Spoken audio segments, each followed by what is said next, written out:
All right, let's look at another example of power series method. All right, problem number 6. Quantity x minus 2 y prime plus y equals 0.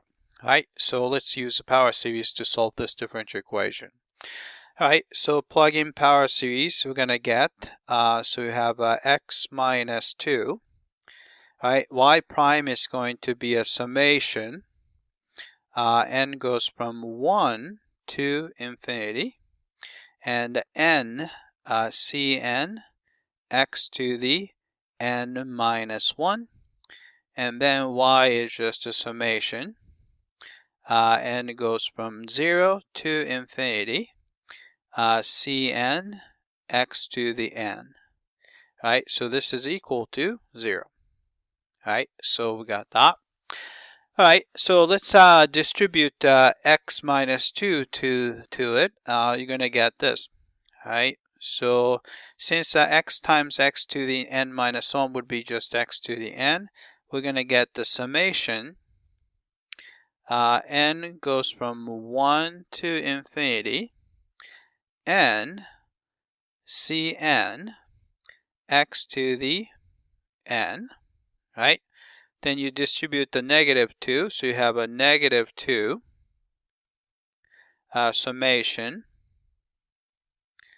N goes from 1 to infinity, n Cn x to the n minus 1. And then you have a summation. N goes from 0 to infinity, Cn x to the n equals 0. Right? So what we need to do is we want everyone to have x to the n. So let's do that. And here we have to change this guy. So what we need to do is we're going to change this so that we have x to the n. Right? So what we can do is we can actually change this to, we're going to start from 0. Right? So since we start from a 1 lower number, we have to add 1 to the index. So you have n becomes n plus 1, right? And Cn becomes Cn plus 1. X to the n minus 1 becomes x to the n, right? So this is the same thing as that, right? So this guy becomes that. So that way everyone has x to the n. Right. Another thing we have to fix is this. Right. This one starts from n equals 1. We want everyone to start from n equals 0 in this case, because n equals 0 here, n equals 0. We want n equals 0 there. There's an easy fix. We can just turn this into 0. Because when n equals 0, the term is 0 anyway, so it doesn't really make any difference. Right? So we're going to have this. Right, now everyone have summation. N goes from 0 to infinity, right? And everyone has x to the n, so I'm going to put the x to the n at the n. All right, then what we get is this. All right, so I'm going to combine here n Cn, and you have a Cn here. So you're going to have, let's say I'm going to put it, maybe I'm going to put it here, n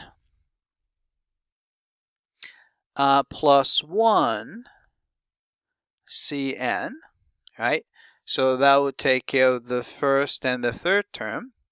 And here we're going to have negative 2 n plus 1 Cn plus 1. Right? So we have that, right? And then what we get is actually, let's see, yeah, so we got that. Then we know that again, we're gonna set this guy equal to 0.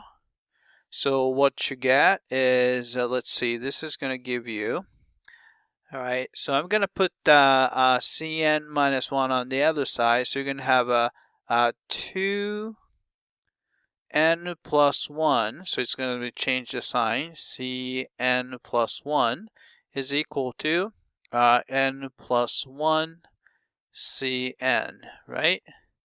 And we can actually divide through by n plus 1, so we can cancel those, right? That looks a little bit better. So divide through by n plus 1. And then also we're going to divide through by 2. Right, so we have this formula, recursive formula. Cn plus 1 is equal to 1/2 Cn. Alright, so we got the formula for Cn. Then let's try to find out the formula for Cn. Alright, so we have a so let's try n equals 0. Right, which means that the C1 is equal to, of course, 1/2 C0. Right, then if you do n equals 1, that's going to give you C2. That's going to be 1/2 times the C1. But the C1 is 1/2 C0, so this is going to be 1/2 times 1/2 C0. Right? Then if you do n equals 2, and that's going to give you C3 at 1/2 times C2. Right? But this is going to be 1/2 times 1/2 squared C2, so at 1/2 cubed C0. Alright, and we've seen enough, so this is going to be, we know the formula Cn is going to be 1/2 raised to the nth power C0.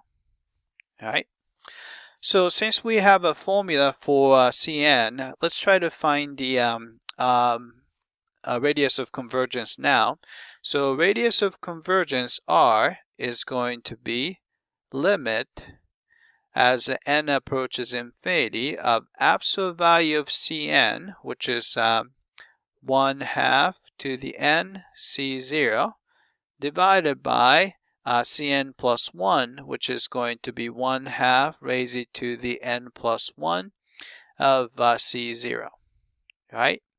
So we can see that we can cancel C0 and the C0, and 1/2 to the nth power and 1/2 to the nth power, but still we have 1/2 on the bottom, so which is equal to 2, right? Because it's a double reciprocal. So this is going to be a limit as n approaches infinity of 2, which is going to be, of course, 2. Right? So radius of convergence is going to be just 2. Right? So we got that. Alright, so how about the solution? So what would be the solution? So this would give you the solution y, which is equal to summation n goes from 0 to infinity. Right? Cn is 1/2 raised to the n C0 and x to the n. So what I'm going to do is I'm going to pull out the C0 outside. This is just going to be a number. And the summation n goes from 0 to infinity. Right? Then we can combine those two as x over 2 to the n. Right? So remember that if you have a summation, n goes from 0 to infinity of x to the n, this is going to be 1 over 1 minus x. Right? So we can do the same thing here. So we have C0 is just a number, but this is a power series for 1 over 1 minus x over 2. Right? So we can actually just multiply top and bottom by 2 so that I don't have to have a fraction inside the fraction. So you're going to get, let's see, 2C0 over 2 minus x. Right? If, right, here's the radius of convergence, absolute value of x is less than 2 because of the radius of convergence is 2. All right, so I'm going to just box that guy in, and I'm going to use green here. So here is the solution. All right. So solution is y equals 2c0 over 2 minus x. All right, that's it. I hope that this was clear.